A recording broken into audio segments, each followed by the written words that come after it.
suka mengeluh di media sosial, hati-hati, bisa merusak keimanan. Yuk kita bahas bersama-sama. Banyak manusia yang saat ini mudah mengeluh. Sedikit kesulitan langsung mengeluh. Dilanda cobaan langsung menyerah. Diberikan ujian langsung sedih. Padahal agama kita menekankan bahwa kesulitan, cobaan, dan ujian adalah salah satu cara Allah Subhanahu wa ta'ala untuk menggugurkan dosa-dosa kita. Baginda Nabi Shallallahu Alaihi Wasallam bersabda, "Ma yusibul muslima." Tidaklah seorang muslim itu ditimpa musibah min nasabin, baik berupa rasa lelah, wala wasabin, rasa sakit, wala hammin, rasa khawatir, wala huznin, rasa sedih, wala adan, gangguan-gangguan, wala ghammin, atau rasa gelisah, hatta asyaukati yushakuha, sampai pun duri yang melukai kakinya, illa kafarallahu biha min khotoyahu, melainkan dengannya Allah akan mengampuni dosa-dosanya. Hadis riwayat Bukhari dan Muslim. Hadis ini menunjukkan kepada kita bahwa setiap kesulitan yang kita rasakan bukanlah sesuatu hal yang sia-sia. Bahkan hal yang sepele pun seperti tertusuk duri, jika disikapi dengan kesabaran, maka menjadi sebab ampunan Allah Subhanahu wa ta'ala. Kenapa demikian? Karena ketika kita ditimpa musibah namun kuat menghadapinya, ketika kita diberikan ujian namun kita tabah menjalankannya, karena ketika kita dirundung cobaan namun kita tegar menerimanya, maka disitulah ada pengorbanan hati yang tersayat dan kolbu yang terluka. Namun kita tetap sabar dan mengharap rahmatnya Allah Subhanahu wa ta'ala.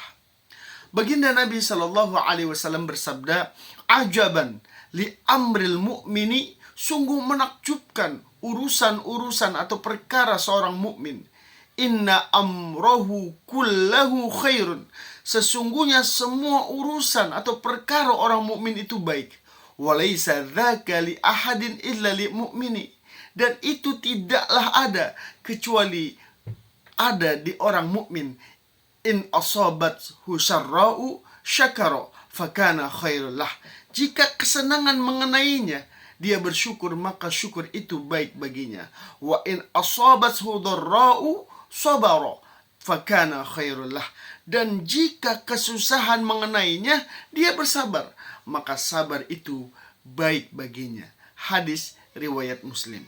Namun yang terjadi saat ini, ia mengaku beriman tapi sering mengeluh di media sosial, membuat status seakan-akan protes kepada Sang Pencipta. Baru kena masalah ekonomi, langsung berkata, "Hidup ini berat." Baru diberi sakit ringan, langsung merasa paling menderita. Dan baru dilanda masalah kecil, langsung merasa paling ruwet dan rumit. Padahal jika kita renungkan, masih banyak nikmat yang Allah berikan kepada kita. Kita masih bernafas, kita masih berjalan, kita masih bisa makan, kita masih memiliki keluarga, dan lain sebagainya. Namun nikmat yang banyak itu sering kita lupakan hanya karena ada satu ujian kecil yang melanda. Lalu bagaimana caranya kita bersabar? Cara bersabar hanya ada satu kuncinya, yaitu Allah Subhanahu wa ta'ala. Ketika kita mendapatkan ujian dan cobaan, coba cek apakah semakin dekat kepada Allah atau semakin jauh.